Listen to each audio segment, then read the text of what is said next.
Hello there. Today is the day before my birthday. My birthday this year is 10/10/2020. I think that's pretty cool. And it's a special birthday for me.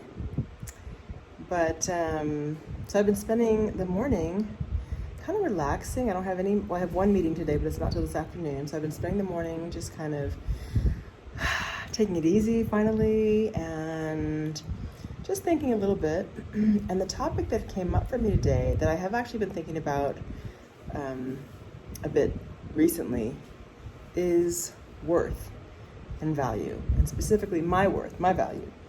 And I think about in terms of my profession and the work that I've done and how I've had to really, in a lot of ways, grapple with that, because it has been, a lot of times it's been very uncomfortable for me to tell people, this is what I charge, this is what my fee is, this is how much it's going to cost, all that kind of stuff. And I'm always like, why is that? You know, because I feel like, okay, I do great work and I do what I do, but when it comes time to talk money, it just gets really weird for me sometimes. But I don't think that's unique to me. I think in particular, that is something that we women really wrestle with at times. And I think it's because I think women have been conditioned to not expect to be valued for what we do, to not expect to be paid fairly for what we do. I mean, there's still a huge pay disparity, right, between what women make and men make, in some cases doing the exact same job. So it's not just that women can't get it together, it's that that's what the model has been for millennia, really. I mean, you know, when we talk about housewives or homemakers and things, for a long, long time, people didn't even see that as work. That was completely discounted and devalued. It's like, oh, you're just staying home, you're just cooking, you're just cleaning up the house, or you're just taking care of the kids, you know, making sure the kids are well fed and healthy and get to bed on time and are clean and, you know, their homework's done, all that type of stuff. Until some men started doing it. And they were like, shit, this is hard work, right? It's like, wait a minute. Yeah, then it was like, oh, women who work at home, they started to call them, right? And recognizing how valuable it is, what it really means to keep a household running and to be able to come home and have your house looking and smelling nice, being organized, you know, having a meal prepared, all of that. That just doesn't happen. That's a lot of work. And then for those other women, or maybe even the same women, because some women do both, right? Hello. Those of us who work also outside of the home, meaning, and I work from home, but you know what I'm saying, I work outside of the home in that, you know, I have clients, I deliver services to people who hire me to do, you know, whatever it is. That's been difficult, you know, even though I know my male counterparts are like, no problem charging, in some cases, like maybe twice what I'm charging. You know, I've found that it has been a process for me, an evolution to learn how to say, hey, here's what I charge and here's why.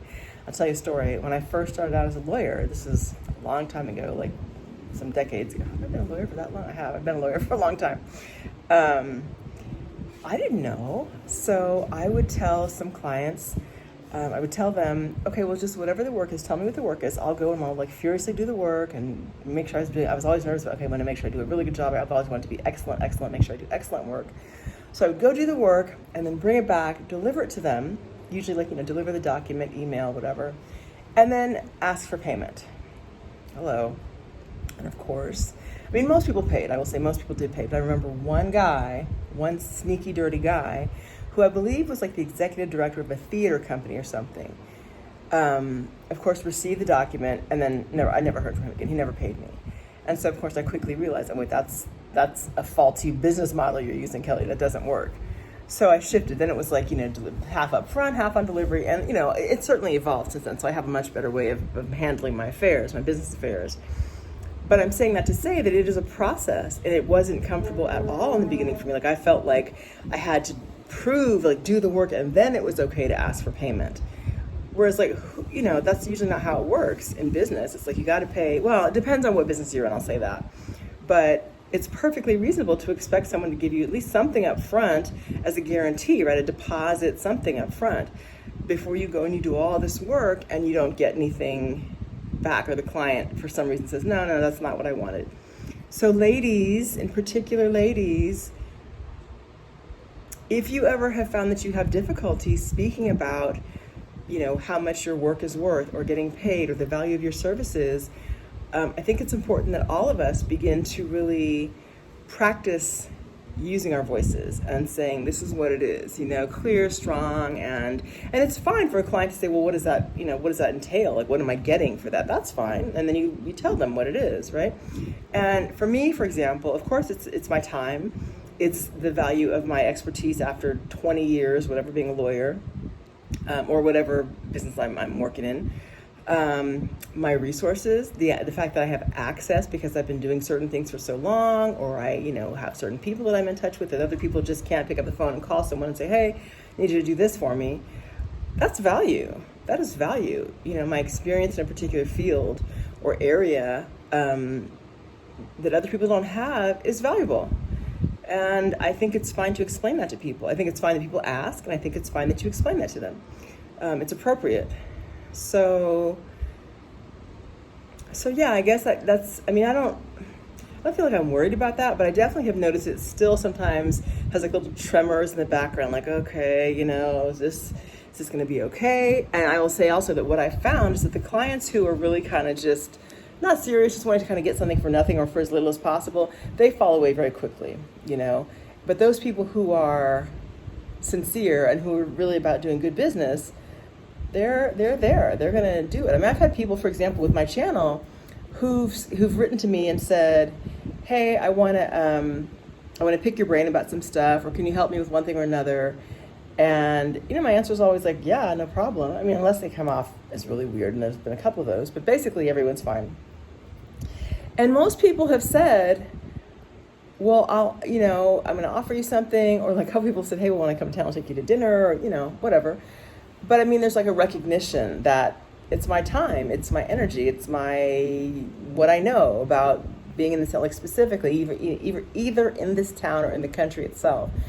And so, and I think, by the way, thank you guys, all of you who've written and contacted me and said, hey, I've got some questions and everything. I'm happy to share that. Sorry, you guys, there's a fan blowing on me, which feels really good, but it's also blowing my hair into my face a little bit. It's kind of wet.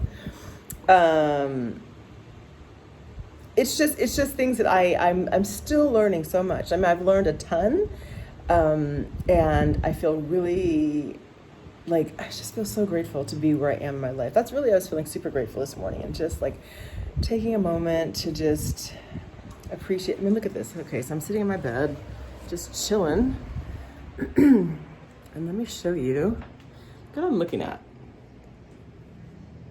That's what I'm just gazing at, right? So as I'm just gazing at this beauty out here, I'm thinking, I'm taking stock of my life, and I'm just really happy with where I am in life. Pretty stinking happy. Why wouldn't I be happy? But I also like to consider, okay, what's next? What do I want to do next?